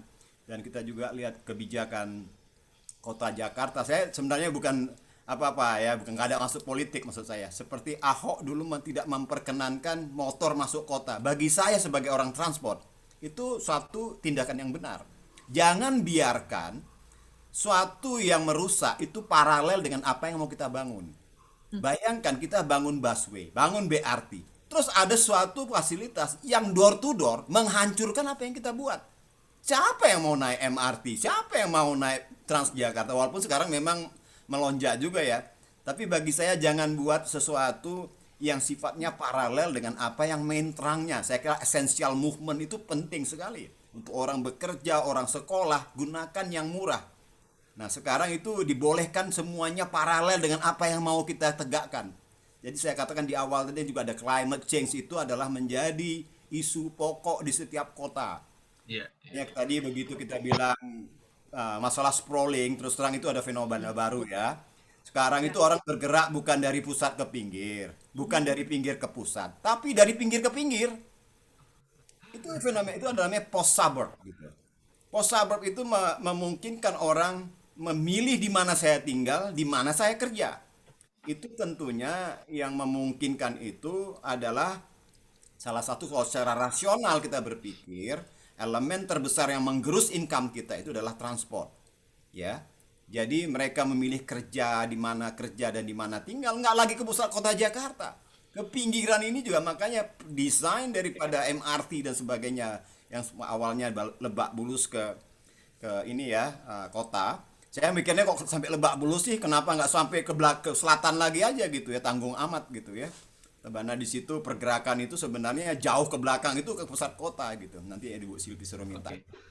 Terima kasih, terima kasih. Oke, mungkin menyambung tadi terkait dengan LRT. Mungkin bisa itu dulu Pak Faiz selanjutnya yang bisa dijawab, bisa dibahas sebelum berlanjut ke RPJMN dan 2045 Indonesia Vision. Silakan Pak Faiz. Ya, terima kasih. Tadi terkait pertanyaan dengan nyambung ya, berarti terkait dengan yang LRT tadi. Bahwa dari Pak Ahmad dari ICL. Dari Pak Ahmad bahwa apakah kerangka kita cukup kuat untuk biar LRT Palembang ini nggak ada LRT Palembang yang lain gitu ya, tidak mengulangi kesalahan yang sama. Ini jadi menarik memang. LRT Palembang ini kan dulu sebetulnya suatu moda yang tiba-tiba dibangun karena ada Asian Games gitu ya. Artinya memang itu kesalahan, belum ada rencana mobilitas yang dilakukan sebelumnya. Jadi kunci dari keberhasilan suatu moda transportasi perkotaan ini adalah perencanaan yang memang harus terpadu dan berkelanjutan yang kami sedang susun di Bappenas ini. Jadi tahun 2020 baru selesai guideline Urban Mobility Plan, di mana di situ setiap wilayah harus melakukan kajian yang terpadu lintas administrasi, tidak hanya satu kota tapi kota tadi kayak yang MRT, bahwa sebetulnya ada demand lain di selatannya lagi. Tapi itu yang harus dilakukan lintas integrasi, kemudian antar pemilihan moda dan demand, kemudian juga keterpaduan pusat-pusat kegiatan, di mana aspek tata ruang di sini juga sangat penting gitu. Itu yang sebetulnya bukan menjadi hal baru, tapi hal yang kita harus kembali ke hal yang benar, bahwa dasarnya ini Urban Mobility Plan gitu. Nah, di Bappenas sendiri sebagai lembaga yang memang berwenang untuk proyek prioritas dan menjadi lembaga yang clearing house untuk proyek-proyek daerah, kita banyak sekali menerima usulan gubernur gitu ya untuk membangun LRT, misalkan di Gubernur Medan, Gubernur Bali minta LRT, kemudian ada juga minta tram, minta apalah banyak ya, mungkin juga kendaraan listrik dan mungkin ke depan autonomous vehicle. Jadi ini mereka asal latah gitu ya, ketika satu kota punya LRT, semua ingin punya LRT, padahal belum tentu pas kita menekankan bahwa urban mobility plan-nya itu yang harus dilihat, tidak hanya integrasi tadi dari aspek makro tapi juga sampai ke itu ada di mana detail. Pak? Ada di mana arahannya Pak? Itu tahun ini kita lagi menyusun peraturan presiden yang isinya juga akan menyusun bahwa setiap kota itu ada kebijakan mobilitas kotaan. Dan kami juga ya ini terkait juga dengan aspek keberlanjutan ataupun terutama pendanaan gitu ya, di mana sebetulnya angkutan umum ini sebetulnya peran Pemda yang utama berdasarkan undang-undang kewenangan daerah. Tapi Pemda tadi dari sisi fiskal nggak ada yang mampu bangun apalagi MRT gitu ya. LRT aja tidak mampu selain DKI Jakarta. Nah, UMP ini, kajian Urban Mobility Plan yang kita dorong ini menjadi salah satu prasyarat agar daerah itu bisa mengajukan minta dukungan lah kepada pemerintah pusat agar fiskalnya dibantu gitu. Dan sehingga UMP ini juga jadi suatu pendekatan yang harus dilakukan mau nggak mau gitu. Dan juga terkait dengan pendanaan, memang ini juga kita integrasikan dari berbagai sumber pendanaan lain yang kami dorong sebetulnya KPBU karena angkutan massal ini juga suatu infrastruktur yang punya nilai ekonomi tinggi gitu.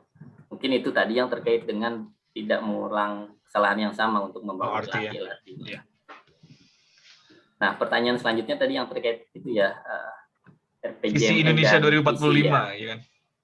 Ya. Termasuk ya tadi ada Valentina dan Muhammad Hafiz bagaimana terkait dengan pembangunan infrastruktur ada yang menunda gitu ya, apakah ini akan mempengaruhi. Jadi sebetulnya pembangunan infrastruktur kita harus pahami bersama ini dilakukan oleh berbagai pihak gitu ya. Bahkan sebetulnya kita pemerintah hanya sekitar 37% mengalokasikan pembangunan infrastruktur. Selebihnya itu kita dorong swasta, kemudian atau BUMN, KPBU gitu. Dan ini pemerintah memang berfokus kepada infrastruktur yang memang secara ekonomi atau finansial ini masih bisa dibilang marginal atau kurang gitu. Tapi untuk infrastruktur yang layak secara ekonomi dan finansial kita dorong itu swasta yang buat. Dan memang ketika ada isu seperti ini, pandemi COVID dan ataupun mungkin untuk menyelesaikan defisit APBD dan lain sebagainya, hal yang paling mudah dilakukan adalah pengalihan dana infrastruktur untuk memang ke kesehatan mungkin yang memang jauh lebih penting saat ini. Dan apakah itu berpengaruh terhadap pencapaian target jangka panjang? Ya, itu kita perlu lihat jenis infrastrukturnya. Memang ada yang sifatnya infrastruktur major gitu ya, artinya dia punya dampak yang sangat tinggi bagi pertumbuhan ekonomi gitu, atau mungkin ada yang memang infrastruktur pelayanan masyarakat biasa gitu, dan mungkin ketika yang sifatnya major akan ada dampak untuk pencapaian target jangka panjang gitu. Tapi memang sebetulnya tidak masalah untuk pengalihan anggaran itu. Tapi di tahun-tahun selanjutnya perlu didorong lagi, dan juga yang lebih penting adalah kita perlu mengoptimalkan infrastruktur yang sudah terbangun juga nih. Jadi daerah banyak yang minta bangun infrastruktur baru, tapi infrastruktur yang sudah terbangun tidak dimanfaatkan gitu. Jadi misalkan ada jalan dibangun, silahkan daerah itu kembangkanlah kawasan pariwisata, industri, kawasan lain-lain yang sebetulnya punya nilai tambah ekonomi lebih besar. Mungkin itu sih. Kalau angkot sendiri, apakah termasuk, tadi ada pertanyaan dari Pak Luri Sofian ini, apakah angkot termasuk juga di dalam perencanaan infrastruktur negara juga, apakah atau daerah? Ya, angkutan kota. sebetulnya ya sama kayak hierarki kota, sebetulnya sistem transportasi kan juga ada yang backbone, ada yang memang feeder gitu ya. Mungkin MRT ini kita dorong sebagai backbone sehingga memang jadi prioritas nasional gitu ya. LRT ataupun BRT juga itu bisa menjadi backbone, dan juga mungkin angkot dan lain-lain itu sistem feeder, dan juga infrastruktur last mile lainnya yang juga bisa didorong. Ya. Tadi saya dengar di MRT juga bekerja sama dengan beberapa feeder. Apakah termasuk juga angkot juga, Bu Silvi? Ya, betul sekali. Jadi angkot itu memang menjadi bagian dari feeder system kita. Di Jakarta angkot itu sekarang, angkot kan dulu banyak yang kerja sendiri-sendiri ya. Sekarang tuh makin lama makin banyak angkot itu yang warna biru itu udah mulai di-convert menjadi warna merah. Itu artinya mereka sudah masuk ke dalam di bawah naungan Transjakarta. Nah, jadi Transjakarta itu jadi dia di bawah operasinya Transjakarta, sehingga their operation ya gitu ya, their operation tuh jadi juga lebih integrated gitu, dengan moda lainnya gitu ya. So we embrace angkot dan Gojek dan Grab gitu. And in fact Gojek dan Grab is positioning themselves as a feeder system gitu ya. Karena mereka juga melihat gitu adanya perubahan seperti itu ya. Not long after we start operation, contohnya gitu ya, kita ketemu dengan Gojek and sharing how ridership-nya mereka itu banyak yang berpindah gitu. Jadi instead of end to end malah menjadi end ke stasiun. Iya. End ke stasiun ya, betul ya. Dia ke stasiun dan penumpang naik MRT atau naik KCI gitu ya maksudnya. So that kind of a change itu we see that is happening gitu ya. And that's why kita ngelihatnya adalah dengan para operator, we are not competing, but we are working together as a network gitu loh. Karena kita nggak bisa menggapai sampai ke depan rumah kan sekarang, belum seideal itulah gitu ya kalau dibandingin sama kota-kota lain ya gitu, yang keluar apartemen mungkin bus stopnya langsung di depan situ, tapi we are not gitu ya, so we have to embrace whatever means gitu yang bisa. Tapi mungkin akan menjadi masalah karena angkot itu izinnya kan per daerah ya. Tadi kan Pak Ibnu bilang ada sekarang ini melipir daerah ke daerah gitu, samping ke samping, bukan satu daerah lagi. Mungkin itu jadi persoalan besar yang mungkin jadi PR kita. Pak Ahmad Faiz di Bappenas juga harus memperhitungkan itu di perpres yang sedang disusun, karena tidak bisa kita biasanya lintas trayek gitu ya, lintas trayek, dan kita sering mengalami banyak hal masalah gitu. Lampung Selatan ke Bandar Lampung, saya di Lampung Selatan Pak, ITERA di Bandar Lampung itu coret gitu, kayak Jatinangor ke Bandung, nah itu nggak bisa masuk mobilnya karena nggak bisa, ini bukan kota saya gitu. Nah itu mungkin yang perlu diperbaiki ke depannya. Sayang sekali waktu kita sudah habis, Bapak Ibu semua. Terima kasih Pak Ahmad Faiz, Ibu Sylvia dan Pak Ibnu atas waktunya. Di sini kita akan beranjak ke selanjutnya. Saya sebenarnya kalau biasa di offline kita berikan aplaus yang meriah terhadap semua pembicara kita hari ini, cuman ya sekarang pakai emot ya, bisa ya. Terima kasih Pak Ibnu, Pak Faiz dan Bu Silvi sekali lagi. Saya akan berlanjut ke agenda selanjutnya. Semoga pembahasan kita hari ini dapat mencapai goal kita, bagaimana COVID-19 ini bisa leveling up kita gitu ya. How can public transport reclaim its ridership after the pandemic, and what can be done after less healthier and livable urban area and public transport after the pandemic. Yang tadi sudah dijelaskan dengan sangat-sangat lengkap oleh Pak Ibnu, Bu Silvi, dan Pak Faiz gitu ya. Selanjutnya saya meminta moderator izin mengundurkan diri ya. Oh, boleh Pak, boleh. Terima kasih banyak.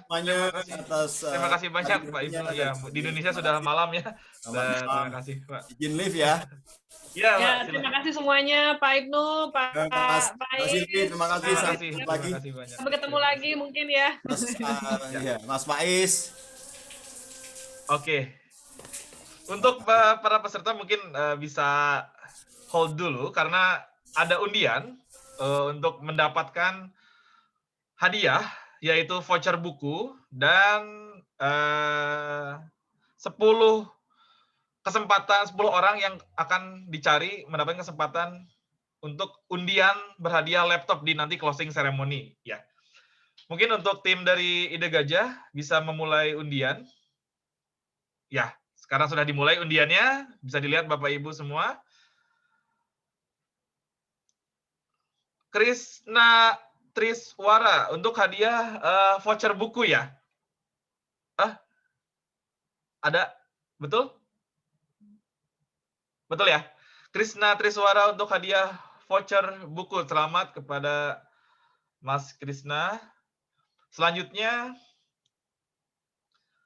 memilih 10 peserta yang nanti berhak untuk ikut undian berhadiah laptop di closing ceremony. 10 orang, 3, 2, 1. Iya, ini dia nama-nama 10 peserta di Chamber Infrastruktur yang berkesempatan untuk mendapatkan undian selanjutnya di berhadiah laptop ya. Jadi bisa dilihat di layar Novan Mautiranda, Giriandanda, Dayu, Hasan, Amiral, Dian, Faridah, Dani, Fiska, dan Angga. Oke, selamat kepada pemenang voucher buku dan 10 peserta yang mendapatkan kesempatan untuk undian selanjutnya. Saya ingatkan setelah ini masih ada kegiatan hari ini. Kemudian besok juga masih akan ada kegiatan lanjutan di program ISIC ini ya. Ya, sekarang setelah ini jam 1 akan ada social session, diskusi terkait dengan PSD, mindful breathing for relaxation and networking session. Selanjutnya nanti akan ada, silakan. Ya, di hari kedua besok ada Pat Wheeler berbicara tentang transport. Oh, tidak terbaca ya. Kemudian ada ministerial talk dari Pak Mahendra Siregar dan plenary session dan parallel session juga. Dan selanjutnya ada closing ceremony yang tadi 10 orang. Silahkan nanti memantau besok di closing ceremony apakah mendapatkan laptop. Ya, semoga ada yang beruntung. Okay, we hope you enjoy today and look forward to seeing you in our social session. Mohon maaf jika ada kesalahan. Tadi saya tidak perkenalkan diri. Saya Arif Rohman dari School of Geography University of Leeds. Undur diri. Terima kasih kepada panitia. Terima kasih kepada tim Ide Gajah. Dan terima kasih kepada seluruh peserta yang telah hadir. Billahi taufiq wal hidayah. Wassalamualaikum warahmatullahi wabarakatuh.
kita tutup aja yang ini